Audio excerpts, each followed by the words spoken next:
하나님께서는 갈대아 우르에 살고 있는 아브라함을 부르시면서 위대한 약속을 주셨습니다.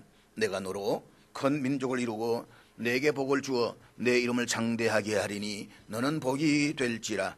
땅의 모든 족속이 너로 말미암아 복을 얻을 것이니라. 그런데 아브라함이 하나님의 명령에 순종해서 약속의 땅 가나안에 정착한 지 215년 만에 극심한 흉년으로 야곱은 그의 가족 70명을 데리고 애굽으로 잠시 이민을 갑니다. 그들이 하나님의 섭리 안에서 피치 못하게 애굽에서 살아야 했지만 그들에게 애굽은 약속의 땅이 아니었습니다. 그들에게 돌아가야 할 고향, 약속의 땅은 가나안이었습니다. 그래서 요셉도 죽을 때 이스라엘 자손들에게 하나님 반드시 출애굽시키실 것인데 그때 자신의 유해를 꼭 메고 올라가기를 맹세하게 합니다. 그러니까 애굽으로 내려간 이스라엘 백성들에 있어서 출애굽은 언젠가는 반드시 해야만 할 필연적인 사건이었습니다. 그런데 그들은 애굽의 풍요로운 땅 고센 지역에 살면서 자신들이 돌아가야 할 고향을 잊어버렸습니다. 최소한 애굽에서 요셉을 알지 못하는 왕이 등장하기 전까지 그들에게 있어서 그곳은 젖과 꿀이 흐르는 축복의 땅이었습니다. 자신들의 조상들이 살았던 가나안 땅보다 훨씬 더 살기 좋은 곳이었습니다. 그러다 보니 그들은 진짜 가나안을 잊고 살았습니다. 그리고 그들은 애굽의 풍요로움에 취해 살면서 하나님을 잊어버렸습니다. 70명이 이주했던 그들은 그곳에서 시간이 지나면서 큰 민족으로 성장했습니다. 이쯤 되면 애굽의 왕실에서는 고민하지 않을 수가 없습니다. 별로 대수롭지 않게 생각했던 이스라엘한 노예들의 수가 너무 많아졌기 때문입니다. 노예가 많아지면 좋을 것 같지만 결코 그렇지 않습니다. 숫자가 너무 많아지면 세력이 커지면서 통제가 어려워집니다. 그러다가 만일 대적이라도 쳐들어오게 되면 노예들이 푸른말을 품고 반발해서 등을 돌리면 자칫 나라가 망할 수도 있기 때문입니다. 그러면 다 죽여버리면 되지 않느냐? 그것도 그렇게 쉽지가 않습니다. 노예는 바로 재산이기 때문입니다. 실제로 로마 제국 시대에는 노예가 여러 재산 목록들 가운데 하나였습니다. 우리나라도 조선시대 보게 되면 재산 목록 가운데 첫 번째가 노예였고 종이었고 두 번째가 말이었다라고 이야기합니다. 말보다는 조금 나았지만 그렇게 취급받았다 이 말입니다. 따라서 애굽왕 바로는 이스라엘 백성들을 그냥 놔두자니 불안하고 죽이자니 아까운 난감한 상황에 처한 것입니다. 결국 바로는 이스라엘 백성들을 통제하기 위한 정책을 수립합니다. 그것은 숫자를 조절하는 것입니다. 그래서 처음에는 저들의 고된 노동을 시키면서 육체적으로 굉장히 힘들게 했습니다. 특별히 람세스를 건축하는 데 동원을 해서 일을 아주 고되게 시켰습니다. 일이 너무 힘들고 고되다 보면 지친 몸으로 집에 돌아가서 골아 떨어지기 때문에 인구가 증가되지 않을 것이라고 생각을 한 것입니다. 그런데 도대체 어떻게 된 일인지 고된 노동에도 불구하고 계속해서 아이가 성큼성큼 태어나는 것입니다. 첫 번째 정책에 실패한 바로는 좀 더 직접적인 방법을 사용했습니다. 그것은 히브리 산파들에게 명령을 내려서 여자아이면 살려두고 남자아이면 죽이라는 것입니다. 그런데 하나님을 두려워했던 히브리 산파들이 바로의 명령을 어기고 이런저런 핑계를 대면서 남자아이들을 살려주었습니다. 아니 가니까 이미 다 나와버렸더라고. 하나님께서는 이런 히브리 산파들에게 은혜를 베푸시고 이스라엘 백성들은 계속 번성해 나갔습니다. 결국 두 번째 방법도 실패한 바로는 세 번째 방법으로 일정 기간 동안 남자아이가 태어나면 무조건 나일강에 던져서 죽이도록 명령을 했습니다. 그야말로 천인공노할 유아 대학살 사건이었습니다. 이처럼 민족적으로 절체절명의 암울한 시기에 모세가 태어났습니다. 모세의 부모는 아이를 3달 동안 몰래 숨겨서 키웠지만 더 이상 숨길 수 없게 되자 갈대 상자에 아이를 담아서 나일 강변의 갈대 사이에 두었습니다. 그리고 나일강에 던져진 그 아이를 애굽의 공주가 발견하고 궁궐로 데려간 후에 이름을 모세라 하고 양아들로 삼았습니다. 학자들에 의하면 이때 모세를 건져낸 공주는 여왕급에 해당할 만큼의 권력자였다라고 합니다. 즉 모든 히브리 남자아이들을 죽이라는 바로의 명령에도 불구하고 모세를 주워다 키울 수 있는 권력과 대담성을 지닌 유일한 여성이었다는 것입니다. 그래서 막강한 권력을 가진 공주에 의해서 건짐을 받았던 모세는 궁궐에 들어가서 공주의 아들로 평탄한 삶을 살 수가 있었던 것입니다. 결국 모세는 태어날 때부터 하나님의 섭리 아래에 있었다라고 볼 수 있습니다. 삶의 모든 부분이 다 하나님의 주권적 간섭 가운데 있었습니다. 하나님께서는 이스라엘 백성들을 출애굽시키기 위한 당신의 구원의 계획을 차질 없이 이루시기 위해서 세심하게 그리고 가장 적절한 때에 가장 적절한 사람을 준비시키셨던 것입니다. 그럼에도 불구하고 모세는 나이 80이 될 때까지 그야말로 제대로 되는 일이 하나도 없었습니다. 80이 되었을 때 그는 겨우 광야에서 남의 양이나 치는 아주 비참한 처지의 인생이었습니다. 모세의 이런 비참한 상황을 성경은 딱 한 구절로 말씀을 하고 있는데 오늘 본문 1절을 같이 보도록 하겠습니다. 이 짧은 본문에는 80년의 세월을 살아온 모세의 현 주소를 그대로 보여주고 있습니다. 첫째, 그는 양떼를 치고 있었습니다. 우리 잘 아는 것처럼 모세는 태어난 지 석 달 만에 애굽 공주의 양아들로 궁궐에 들어가서 40년 동안 당시 최강대국이었던 애굽의 왕자 신분으로 남부러울 것이 없는 삶을 살았습니다. 그는 애굽의 고등교육을 받으면서 애굽의 가치관과 문화 등을 학습한 소위 1%의 엘리트였습니다. 그런 고급 인재가 애국 사람의 관점으로 봤을 때에 양을 친다라고 하는 것은 도저히 상상할 수 없는 일이었습니다. 왜냐하면 창세기 46장 34절에 보면 애국 사람들은 목축을 가증히 여긴다라고 했습니다. 그들은 신성시하는 소를 비롯한 짐승들을 잡아먹는 목축하는 자들을 사람 취급도 하지 않았습니다. 심지어 그들은 목축하는 사람들과는 혼인도 하지 않았을 뿐만 아니라 그들의 신전에 참배하는 것도 못하게 했습니다. 사람 취급하지 않았다 이 말입니다. 그것이 바로 애굽인들의 가치관이었습니다. 그런데 그와 같은 교육을 40년 동안에 받았던 사람이 목축을 하며 산다라고 하는 것은 무슨 뜻입니까? 한마디로 추락할 대로 추락한 비참한 인생 그 자체를 보여주고 있는 것입니다. 더구나 여기에서 끝난 것이 아닙니다. 성경 모세가 그의 장인의 양떼를 쳤다라고 증언하고 있습니다. 여기에서 알 수 있는 것은 모세가 대릴 사위로 들어갔다는 것입니다. 쉽게 말해서 그가 이스라엘 사람이란 민족적 정체성을 잃어버렸다는 뜻입니다. 사람이 일생을 살아가는 동안에 참으로 중요한 것은 자기 정체성입니다. 나는 누구인가? 난 무엇 때문에 사는가? 이 자기 정체성이 분명하지 못한 사람은 이러한 물음에 긍정적인 대답을 하지 못합니다. 자기 정체성을 잃어버리면 삶의 보람을 잃어버린 채 부정적인 자화상에 갇혀서 헤어나오지를 못합니다. 그래서 과거의 상처와 실패를 비롯해서 과거 여러 가지의 문제들이 자신을 꽉 붙잡고 있어서 절망 속에 살아가게 되는 것입니다. 지금 모세의 처지가 그렇다는 것입니다. 40년간 애굽의 왕실에서 최상의 삶을 누리던 그가 어느 날 갑자기 살기 위해서 미디안 광야로 도망을 가야만 했습니다. 애굽에서 미디안 광야로 도망을 갔다라고 하는 것은 갈 때까지 갔다는 것입니다. 더 이상 내려갈 곳이 없는 막장 인생입니다. 그런가 하면 그 광야에서 40년 동안 애굽인들이 가장 경멸하고 가정스럽게 여기는 직업인 양을 치고 있었습니다. 그것도 자신의 양이 아니라 장인의 양을 맡아서 관리해 주고 있습니다. 이것이 지난 80년 동안 모세가 살아온 삶의 내용이었습니다.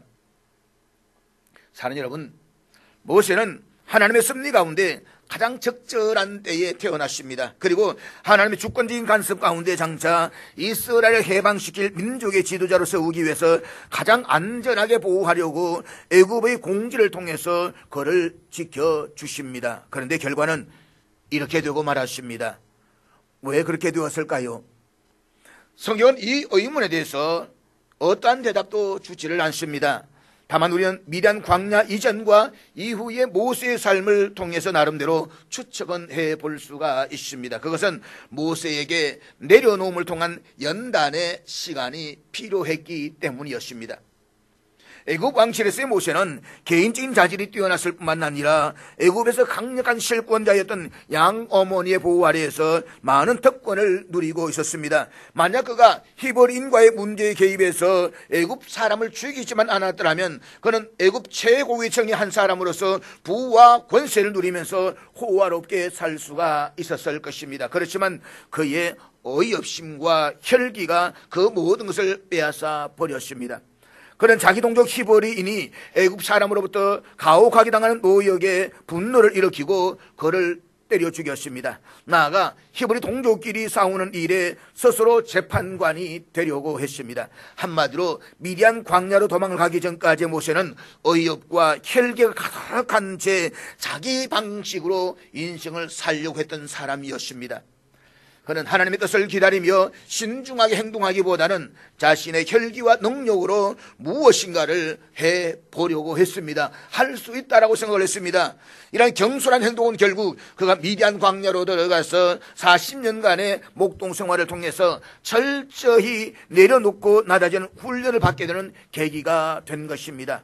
즉 하나님께서 이스라엘 백성들을 출애굽시키기 위해서 모세를 지도자로 부르시기까지 40년이라는 연단의 시간이 필요했다는 것입니다. 인간적인 어이없음과 혈기가 아닌 하나님이 원하시는 그 사람으로 세우시기 위해서 말입니다. 실제로 이스라엘 백성들을 출애굽시킨 이후에 저들을 이끌고 광야를 지나가는 모세를 보면 확연하게 달라진 성격을 볼 수가 있습니다. 미디안 광야로 들어가기 이전에 모세는 혈기가 왕성해서 애굽 사람을 쳐 죽일 만큼 쉽게 흥분했던 사람이었습니다. 그 성격으로는 지도자가 될 수가 없습니다. 광야에서 수시로 불평하고 원망하는 백성들과 끊임없이 싸움을 할 것입니다. 왜 우리를 불려냈나고 물을 달라고 하면 내가 무슨 물을 주느냐고 화를 내면서 끊임없이 들고 싸우면서 분쟁을 했을 것입니다. 그랬다가는 홍해를 건너기도 전에 극심한 내홍을 겪고 산산이 흩어지고 말았을 것입니다. 그런데 하나님은 지도자 모세를 가리켜서 이렇게 말씀하십니다. 이 사람 모세는 온유함이 지면의 모든 사람보다 더하더라. 모세의 이런 성품이 어디에서 만들어졌겠습니까? 바로 미디안 광야에서였습니다. 그는 애굽 사람을 쳐 죽이고 미디안 광야로 도망을 와서 40년의 세월을 보내는 동안에 자신의 혈기와 어이없음을 다 내려놓고 하나님의 쓰시기에 합당한 사람으로 거듭나고 있었던 것입니다. 그리고 하나님의 도구로 사용되기에 충분히 무르익었다라고 생각되었을 때 하나님께서 그에게 찾아오셨던 것입니다. 그렇습니다. 우리는 오직 하나님의 뜻에 따라 사용되는 도구임을 잊어서는 안 됩니다. 도구가 그 주인이 없이는 아무것도 할 수가 없는 것처럼 성도들도 역시 하나님의 뜻을 떠나서는 아무것도 할 수가 없는 존재입니다. 그러므로 오직 하나님의 뜻을 묻고 그 뜻에 따라 행동해야만 합니다. 그렇지 않으면 미디안 광야의 시간은 길어질 수밖에 없습니다. 그런가 하면 하나님과의 인격적인 만남이 없었기 때문입니다. 사실 모세는 80년을 살아오면서 단 한 번도 하나님을 인격적으로 만난 적이 없습니다. 그렇기 때문에 그는 어이없음과 혈기에 가득 찬 자기 방식으로 살아보려고 했습니다. 그렇지만 그 결과 그는 지금 미디안 광야로 도망을 와서 애굽인들이 가장 경멸하고 혐오하는 양떼를 치고 있습니다. 그것도 자기 양떼가 아닌 장인의 양떼를 말입니다. 그런 점에서 오늘 출애굽기 3장은 참으로 중요합니다. 본문에서 모세가 드디어 하나님을 만났기 때문입니다. 하나님은 모세를 이스라엘 민족의 지도자로 서시기 위해서 무려 80년을 기다리셨습니다. 그리고 지도자 모세의 이야기는 하나님의 인격적으로 만난 출애굽기 3장 이후부터 펼쳐집니다. 이 사실은 이제 그가 하나님께서 이스라엘 백성들을 출애굽시키는 데에 합당한 지도자로 다듬어져 있었다라는 이야기이기도 합니다. 특별히 본문의 3장은 두 가지의 성격을 가지고 있습니다. 그 가운데 첫째는 기도입니다. 사실 본문의 어디를 살펴보아도 기도라고 확정적으로 말할 수 있는 내용은 없습니다. 그렇지만 본문을 기도로 기도라고 말할 수 있는 것은 이것이 바로 하나님과의 대화이기 때문입니다.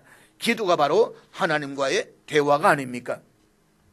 그런 점에서 보면은 모세가 하나님과 만나서 대화하는 내용입니다.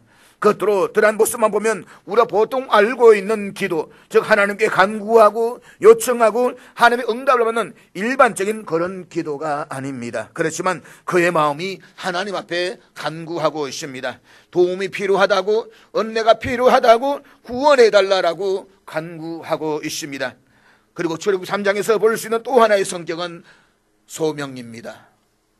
이스라엘 백성들의 출애굽 이야기는 바로 오늘 본문에서 모세가 하나님으로부터 소명을 받음으로부터 시작이 됩니다.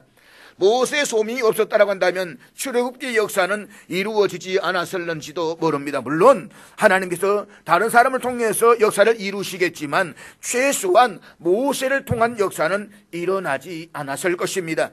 하나님께서 모세를 찾아오신 것은 반드시 그를 통해서 아브라함과 이삭과 야곱에게 약속하신 그 약속을 이루시기 위해서였습니다. 그런 점에서 오늘 본문의 3장은 구약 성경에 나오는 최고의 소명장이라고 이야기를 할 수가 있습니다. 따라서 진짜 신앙이라면 내려놓음을 통한 하나님과 인격적인 만남과 기도, 소명이 함께 어우러져야만 합니다.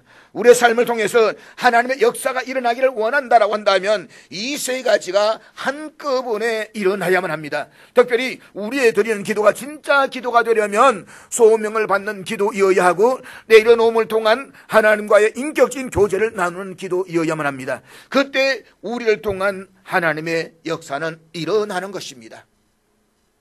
그렇다면 하나님 앞에서 소명을 받기 위해 드리는 기도는 어떤 기도일까요? 우리 하나님 앞에서 사명자로 일어나기 위해서 어떤 기도를 드려야 할까요? 첫째는 하나님과 특별한 관계를 맺어가는 기도입니다. 오늘 본문에서 우리가 주목해야 할 내용은 하나님과 모세와의 관계입니다. 본문 4절 말씀인데 우리 4절 다 같이 읽도록 하겠습니다. 여호와께서 그가 보려고 돌이켜 오는 것을 보신지라 하나님 떨기나무 가운데서 그를 불러 이르시되 모세야 모세야 하시매 그가 이르되 내가 여기 있나이다. 본문에서 하나님은 모세가 돌이켜 오는 것을 보셨다라고 했습니다. 모세가 보았던 것은 떨기나무에 붙은 불꽃이었습니다. 사실 사막에서 자생적으로 자라는 이 떨기나무는 땅에서 뜨거운 열기가 올라오면 인위적인 작용이 없이도 쉽게 불이 나서 타버리는 그런 특성을 가지고 있다라고 말합니다. 어쩌면 모세는 40년의 광야 생활에서 이처럼 떨기나무에 불이 붙는 광경을 자주 보았을 것입니다. 그런데 여느 때 같았으면 떨기나무에 불이 붙으면 확 타버리고 마는데 맹렬히 타오르는 불꽃이 사라지지 않는 아주 특이한 광경을 보게 됩니다. 그래서 그는 내가 돌이켜 가서 이 큰 광경을 보리라고 혼자 말을 하면서 그곳으로 갑니다. 사랑하는 여러분, 오늘 본문 3절과 4절을 잘 한번 보십시오. 3절에서 하나님께서는 모세는 내가 가서 보리라고 했는데 4절에서 하나님께서는 그가 보리고 돌이켜 오는 것을 보셨다라고 했습니다. 그러니까 하나님은 모세가 돌이켜 오는 것을 기다리고 계셨고 모세는 호기심을 가지고 보기 위해서 그곳에 갔다는 것입니다. 여기서 강조되는 단어가 보았다는 것입니다. 그렇습니다. 신앙생활에서 중요한 첫걸음은 와서 보는 것입니다. 예수님께서도 안드레와 요한을 향해서 와 보라고 말씀을 하셨습니다. 빌립이 나사렛에서 무슨 선한 것이 나겠느냐는 나다나엘이 했던 이야기도 와 보라였습니다.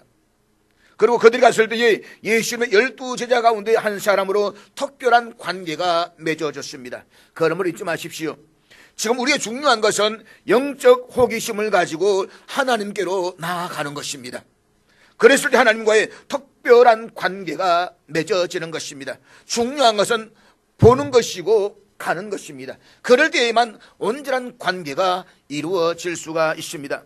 모세가 그곳으로 갔을 때 하나님께서 모세를 부르십니다. 모세야 모세야. 성경에서 이름을 연속해서 부르는 것은 그 상황이 절박하기 때문이거나 그 하나님의 특별한 존재라는 것을 강조하기 위해서입니다. 가령 창세기 22장에서 아브라함이 이삭을 모리아산에서 번제로 드리고 할 때 하나님께서 아브라함아 아브라함아 라고 연속해서 부르십니다. 이것은 절박한 상황에서 부르신 것입니다. 반면에 사무엘상 3장에서 하나님이 어린 사무엘을 향해서 사무엘아 사무엘아 라고 부르신 것은 사무엘과의 특별한 친밀감을 보여주시는 것입니다. 어제 모세는 40년 동안 광야에 사는 볼품없고 앙상한 떨기나무를 보면서 자신의 초라한 처지를 대비시켰을는지도 모릅니다. 볼품없고 앙상한 떨기나무, 사막의 뜨거운 열기가 땅에서 올라오면 쉽게 불이 붙어서 재가 되어버리는 쓸모없는 떨기나무, 어쩌면 자신도 뜨거운 광야에서 어느 누구로부터 관심을 받지 못한 채 떨기나무 인생으로 살다가 어느 한 줌의 죄가 되어 사라지고 말 존재라고 생각했을 것입니다. 그런데 어느 날 하나님께서 떨기나무 불꽃 가운데 나타나셔서 자신을 떨기나무 인생이라고 치부하며 의미 없는 인생을 살아가는 모세를 부르십니다. 모세야 모세야. 이것은 하나님 모세를 향해서 너는 내게 특별하단다라는 마음을 그대로 보여주시는 것입니다. 너는 결국 떨기나무 같은 인생을 살다가 말 존생이 아니냐. 너는 이스라엘을 출애굽시켜야 할 아주 특별한 존재란다. 그렇다면 하나님의 이 부르심에 모세는 어떻게 대답했습니까? 내가 여기 있나이다. 모세의 대답도 결코 평범하지 않은 특별한 대답입니다. 이것은 왕이 특별히 신뢰하는 신하를 찾을 때에, 혹은 아버지가 정말 사랑하는 아들을 부를 때에 부름받은 자가 할 수 있는 대답입니다. 다시 말해서 하나님이 모세를 2번 부르신 것과 같이 굉장히 친밀하고 특별한 관계에서 나오는 대답이라는 것입니다. 사랑하는 여러분, 우리의 드리는 기도에서 참으로 중요한 것은 바로 하나님과의 특별한 관계입니다. 모든 사람은 기도를 합니다. 그렇지만 모두가 하나님께 기도하지 않습니다. 기도는 하나님의 자녀들에게만 주어진 특권입니다. 따라서 우리가 무엇을 놓고 기도하기 전에 먼저 하나님과 깊은 관계를 맺는 것이 참으로 중요합니다. 하나님이 우리의 아버지이시며 우리는 하나님의 자녀이기 때문에 기도하는 것입니다. 그래서 예수님께서 우리들에게 기도를 가르치실 때에 먼저 이렇게 기도로 말씀하십니다. 하늘에 계신 우리 아버지여.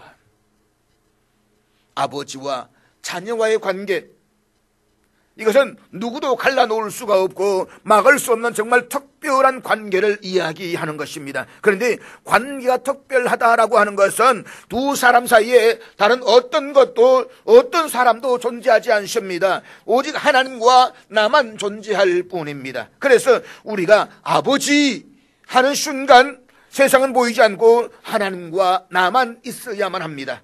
하나님과 우리 사이에 한 라인이 연결되면 다른 것이 들어올 수가 없습니다. 들어왔어도 안 됩니다. 이것이 진짜 기도이고 이것이 소명받은 자의 기도입니다. 나의 하나님, 그리고 그 앞에 하나님 가장 사랑받는 자녀로 서 있는 나, 이 관계 안에서 이미 문제는 다 해결되는 것입니다. 그러므로 기도를 통해서 먼저 하나님과 인격적인 관계를 맺어가시기를 주의 이름으로 축복합니다. 둘째로, 하나님이 상처난 내면을 만지시고 회복시키시는 기도입니다. 사랑하는 여러분, 소명을 이루기 위한 기도에서 가장 중요한 것은 하나님의 부름을 받는 것이 아닙니다. 그 과정을 통해서 먼저 하나님께서 상처난 내면을 만져주시는 것입니다. 하나님이 어떤 사람을 부르셨다라고 한다면 진짜 소명은 그를 불러서 어떤 일을 바로 시키시는 것이 아닙니다. 사실 내면의 상처가 치유되지 못한 사람은 지도자가 될 수가 없습니다. 내면의 상처를 그대로 안고 지도한 사람은 자신에게 권력이 주어졌을 때에 그것으로 자신의 상처의 한을 푸는 데에 사용합니다.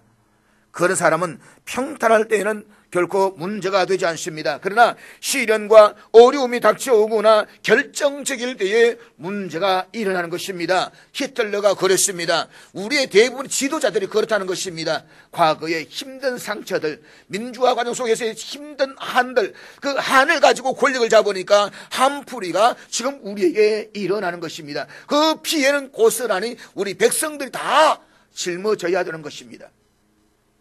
따라서 하나님께서는 먼저 그의 내면을 만지시고 세우시고 회복시켜 주시는 것입니다. 그런 후에 하나님께서는 감당할 수 있는 일을 주십니다. 잊지 마십시오. 하나님의 일을 맡아서 하는 것보다 더 중요한 것은 상처난 내면의 마음을 만져주시고 회복시켜 주시는 하나님의 치유입니다. 우리가 정말 소명을 받기 위해서 하나님 일을 하기 위해서는 이 치유의 과정이 있어야만 합니다. 저 언젠가 신학교 학생들에게 이 이야기를 했습니다. 지도자는 내면에 선뿌리가 있으면 안 됩니다. 오늘 여러분들이 선뿌리가 있으면 목회를 그만두십시오 라고 했더니 어떤 학생이 이런 질문을 하더라고요.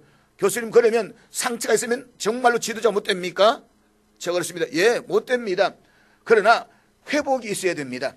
하나님이 나를 만져주시고 치유해 주시는 이 과정이 필요해야 됩니다. 상처 없는 사람이 어디 있겠습니까? 모든 사람은 다 상처가 있습니다. 그러나 하나님 안에서 이 자기 내면의 상처가 치유되어지고 뿌리가 뽑혀질 때에 그 사람은 건강한 지도자가 될 수 있습니다. 이 과정이 없다고 한다면 여러분 산에 들어가서 기도원에 가서 기도하십시오. 그리고 하나님과의 만남을 가져보십시오 라고 이야기했던 적이 있습니다. 그래서 여러분, 우리가 정말 하나님의 지도자로 쓰임받기 위해서, 내가 정말 주의 일을 감당하기 위해서 가장 중요한 것은 내 안에 내면이 하나님의 은혜로 치유되는 과정이 있어야 됩니다. 모세를 보십시오. 모세는 거절감의 상처가 큰 사람이었습니다. 그는 태어났을 때에도 결코 환영을 받지를 못했습니다. 태어난 지 석 달 만에 나일강에 버려져야만 했습니다. 뿐만 아니라 이스라엘 사람도 아니고 애굽 사람도 아닌 두 개의 어정쩡한 정체성은 이스라엘 민족이나 애굽 사람들로 양쪽으로부터 심각한 거절감을 불러왔습니다. 소위 양쪽으로부터 왕따를 당했다는 것입니다. 그런데 일반적으로 사람들이 공동체에서 받아들여지지 않고 거절당하는 것은 소속감이 분명하지 않기 때문입니다. 결국 40세에 히브리인들끼리 싸울 때에 그들을 위해서 중재를 섰지만 히브리인들이 모았을 때에 모세가 마치 자신들의 재판관 행세를 하는 것이 아주 안 꼰 겁니다. 그래서 모세를 거부합니다. 거부하는 데서 끝나는 것이 아니라 애굽 사람을 쳐 죽겠다라고 아예 고자질을 해버립니다. 모세 자신은 히브리 민족이라고 생각을 했는데 오히려 그들로부터 배반을 당한 것입니다. 결국 그는 이쪽도 저쪽도 갈 수가 없어서 미디안 광야로 도망을 가야만 했습니다. 그는 그 미디안 광야에서 40년을 보내는 동안 지독한 거절감과 지독한 버림받음, 지독한 열감 속에서 죽지 못해서 살아야만 했습니다. 그런데 하나님은 그런 그를 찾아오셔서 만져주시고 그의 상처난 내면을 만져주십니다. 본문 6절 말씀을 우리 다 같이 보도록 하겠습니다. 또 이러시되 나는 내 조상 아브라함의 하나님이니 아브라함의 하나님, 이삭의 하나님, 야곱의 하나님이니라. 모세가 하나님 배웁기를 두려워하여 얼굴을 가리매 하나님은 모세에게 자신을 소개하기를 나는 내 조상의 하나님이라고 말씀하시면서 이어서 아브라함의 하나님, 이삭의 하나님, 야곱의 하나님이라고 말씀을 하십니다. 이스라엘 사람도 애굽 사람도 아닌 결국은 미디안 광야에서 대릴 사위로 들어가서 자신의 정체성을 완전히 잃어버린 모세의 내면을 만져주시기 위해서 모세와 족장들과의 관계 그리고 하나님과의 관계를 일부러 강조하신 것입니다. 자기 정체성을 잃어버린 모세에게 자신의 정체성을 먼저 확립시켜 주십니다. 즉 아브라함과 이삭과 야곱이 바로 너의 조상이라고 말씀을 하시면서 모세의 정체성은 애굽인도 아니고 미디안 쪽도 아니라 이스라엘 사람이라는 것을 말씀하시는 것입니다. 특별히 본문에서 하나님이 자신을 소개하시면서 강조하는 것이 아브라함, 이삭, 야곱이라는 이름입니다. 이들 이름은 이스라엘한 공동체가 아니라 한 개인과의 친밀한 관계를 드러내는 이름입니다. 그렇습니다. 하나님은 집단이나 공동체만의 하나님이 아니십니다. 하나님은 개인을 제외하시고 집단만을 위하시는 그런 하나님이 아니십니다. 바로 아브라함의 하나님이시고 이삭의 하나님이시고 야곱의 하나님이시며 또한 나의 하나님이십니다. 그리고 하나님께서는 모세에게 내가 이름으로도 너를 안다 라고 말씀을 하십니다. 그리고 하나님께서는 우리 한 사람 한 사람 이름을 기억하시고 알고 계신다는 것입니다. 우리 한 사람을 공동체나 전체 속에서 기억하시는 것이 아니라 한 사람의 한 사람의 이름을 부르시면서 그들과의 관계 속에서 알고 계신다는 것입니다. 우리가 그렇게 소중한 사람들입니다. 사실 하나님은 값비싸고 귀한 침향목이나 백향목을 사용하지 아니하시고 광야에서 흔하게 볼 수 있는 무가지한 떨기나무를 사용하셨습니다. 떨기나무는 키 작은 가시덤불로서 땔감으로 사용하기도 부족할 만큼 나무들 중에서는 가장 볼품없고 설모가 없어서 사람들에게는 외면당했던 그런 나무입니다. 그런데 하나님께서 굳이 이처럼 설모없는 떨기나무 가운데 당신을 계시하신 이유가 무엇일까요? 여기에는 여러 가지 이유가 있을 것입니다. 먼저 이것은 하나님께서 애굽에서 떨기나무와 같이 노예로서 비참에 살아가는 이스라엘 가운데 임하여서 그들을 구원하실 것을 상징적으로 보여주시기 위함이라고 말할 수 있습니다. 그러나 하나님께서 떨기나무 가운데 임하신 것은 무엇보다도 모세의 소명과 관련이 있다라고 할 것입니다. 하나님께 소명을 받을 당시에 모세는 더 이상 애굽의 왕자도 아니었고 살아가는 환경도 결코 좋지가 않았습니다. 그런 거저 광야에서 장인의 양이나 치는 비천하고 늙은 목자에 불과했습니다. 아무도 그에게 관심을 가져주는 사람이 없습니다. 한마디로 그는 떨기나무와 같은 존재였습니다. 어쩌면 모세는 광야에서 흔히 볼 수 있는 떨기나무를 통해서 자신의 초라한 모습을 떠올렸을 것입니다. 네 인생이 내 인생이다. 네가 나고 나간다. 그런데 하나님께서는 이런 가치 없는 떨기나무 가운데 나타나셨습니다. 그리고 지극히 비천한 존재라도 하나님 함께 하시면 아주 쓸모있고 존귀한 자가 될 수 있음을 모세에게 가르쳐 주심으로써 당신의 소명에 응하도록 하셨다는 것입니다. 실제로 떨기나무와 같이 비천했던 모세는 하나님의 부르심을 받고 하나님께 쓰임을 받아서 참으로 쓸모있고 존귀한 자가 되었습니다. 그런 이스라엘을 애굽에서 구원해낸 출애굽의 위대한 지도자가 되었던 것입니다. 그렇습니다. 우리도 비록 세상적으로 보면 지극히 볼품없고 비천한 떨기나무 같은 존재들이지만 하나님이 함께 하시기에 존귀한 자들입니다. 그럴 수 있는 것은 우리는 비천하고 볼품없지만 우리와 함께 하시는 하나님이 존귀하시고 능력이 많으신 분이시기 때문입니다. 잊지 마십시오. 우리에게 하나님이 함께 하시는 한 우리는 존귀한 자요 능력 있게 하나님의 일을 감당할 수가 있습니다. 그러므로 하나님이 주신 능력을 받아서 하나님께서 우리를 맡겨주신 사명에 온전히 헌신하며 충성된 삶을 살아갈 수 있기를 주의 이름으로 축복합니다. 진정한 소명의 기도는 그 기도를 통해서 하나님이 당신의 사람을 만져주시고 치유하시고 회복해서 힘을 주시는 것입니다. 그래서 무너졌던 마음이 새 힘을 얻어서 일어설 수 있게 해주시는 것입니다. 우리도 기도할 때마다 이런 역사가 반드시 일어나야만 합니다. 그리고 능히 일어날 수 있다라고 믿습니다. 왜냐하면 우리의 하나님은 영원히 살아 역사하시는 분이시기 때문입니다. 그러므로 잊지 마십시오. 하나님 앞에서 소명을 받기 전에 먼저 이루어져야 하는 것은 하나님과 특별한 인격적인 관계를 맺는 것입니다. 그리고 그 관계가 맺어질 때에 하나님은 우리의 내면을 만져주시고 회복시켜 주십니다. 이 놀라운 은혜가 기도하는 저와 여러분이 있게 되기를 주의 이름으로 축복합니다. 마지막 셋째는 하나님의 역사와 섭리에 동참시켜 주시는 기도입니다. 소명의 기도를 보면 하나님 언제나 기도하는 가운데 당신의 계획을 다 알려주십니다. 어떤 때는 하나님이 일부러 당신의 사람 앞에서 당신의 속삭한 이야기를 다 하십니다. 사무엘을 보십시오. 하나님이 엘리 제사장 가정을 어떻게 다루실 것인지, 그리고 엘리 제사장 가정을 통해서 섭섭하셨던 이야기를 이 어린 사무엘에게 다 말씀을 하십니다. 이것은 하나님이 사무엘을 당신의 섭리에 동참시켜 주시는 것입니다. 모세도 마찬가지입니다. 하나님은 당신의 계획을 모세에게 모두 말씀하십니다. 그리고 그 일에 모세를 참여시키겠다라고 말씀을 하십니다. 이것은 은혜 중에 제일 큰 은혜가 아닐 수가 없습니다. 하나님께서 당신의 사랑 가운데 실제적 역사를 일으키시는 최고의 방법이 하나님의 역사에 그를 동참시키시는 것이기 때문입니다. 그러면 우리도 우리의 시대를 이끌고 가시는 하나님의 역사에 동참하는 은혜를 주시기를 기도하십시오. 하나님, 의미 없는 인생으로 살 것이 아니라 떨기나무 같은 인생으로 끝날 것이 아니라 하나님 역사 속에 내가 들어가고 그 역사 속에 쓰임받고 하나님 도구로 사용해 주십시오. 그렇게 기도하십시오.